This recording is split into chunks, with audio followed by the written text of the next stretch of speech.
Nous terminons cette section avec un rappel de la représentation graphique d'une fonction et surtout un exemple pour qu'on voit vraiment de quoi il s'agit.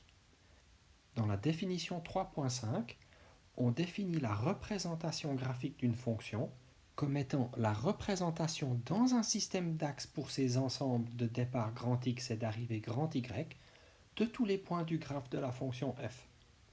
C'est facile à dire, mais c'est difficile à faire si on ne connaît pas, si on n'a pas une bonne connaissance de tous les points du graphe et de comment f transforme les points de x en des points de y. Parce que ce qu'il faut faire, c'est placer dans le plan, dans ce système d'axes, tous les points de la forme xy, où x est n'importe quel point de grand X et y c'est f de x. Pour des fonctions qui ne sont pas numériques, le dessin du graphe n'a pas une très grande valeur. On ne voit pas des informations très importantes qu'on ne verrait pas dans une représentation schématique, mais pour des fonctions numériques, c'est très utile. Regardons par exemple la fonction valeur absolue qui prend un entier relatif n et l'envoie sur sa valeur absolue. Par exemple, f de 0 est égal à 0, f de 1 est égal à 1, f de moins 2 est égal à 2. La valeur absolue de 0 vaut 0, la valeur absolue de 1 vaut 1, la valeur absolue de moins 2, c'est l'opposé de moins 2, c'est plus 2.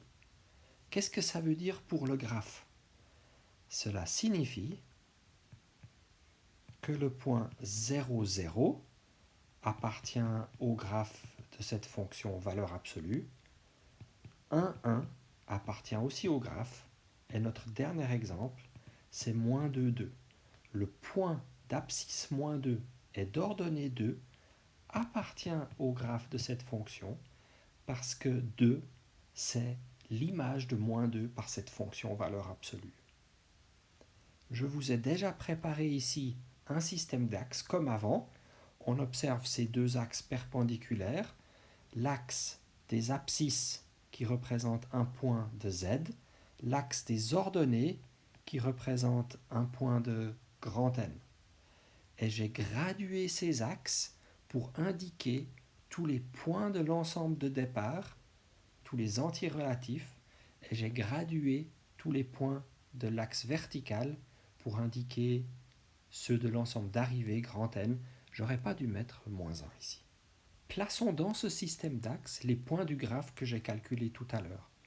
0, 0 se trouve ici, 1, 1 se trouve là, moins 2, 2 se trouve ici. En fait, dans la portion du graphe qui a de la place ici sur cette page, on peut dessiner tous les points du graphe. On a, à part 0, 0 et 1, 1, j'ai aussi 2, 2, 3, 3, 4, 4, 5, 5, 6, 6.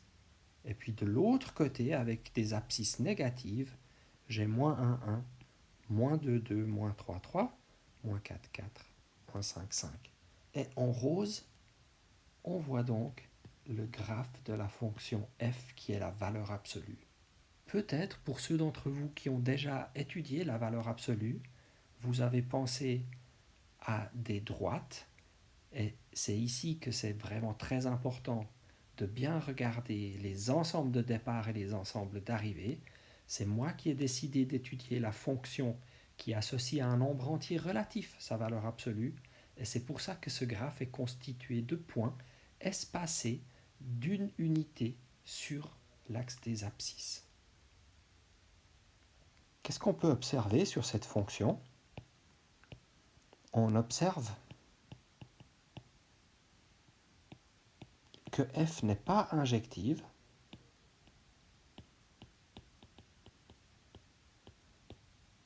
parce qu'il existe des paires de points qui ont la même image. Par exemple, f de 2 est égal à 2, mais f de moins 2 aussi. On a donc deux points, 2 et moins 2, dans l'ensemble de départ z, qui ont la même image. Cette fonction n'est pas injective.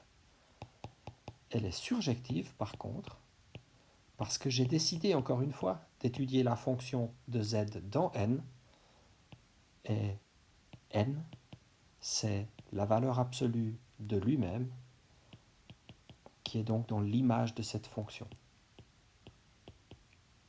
Pour tout n appartenant à n, qui est l'ensemble d'arrivées. Est-ce qu'on saurait représenter dans ce même système d'axes le graphe de la fonction valeur absolue, mais vu comme une fonction de q, dont q+, les nombres rationnels, positifs ou nuls? Je peux essayer de le faire en vert. On aurait en plus des points roses, une demi, 3 demi, tous ces points à coordonnées rationnelles, mais aussi un quart, un tiers, et donc on aurait un graphe composé de tous ces petits points sur ces droites diagonales, de part et d'autre de l'axe vertical, mais plein de trous à cause des lacunes de Q. Par contre, et ce serait dommage de s'arrêter en si bon chemin, il faudrait quand même que je vous indique le graphe de la fonction valeur absolue vue comme fonction réelle qui envoie un nombre réel sur sa valeur absolue. Ce graphe, je vais l'indiquer en jaune.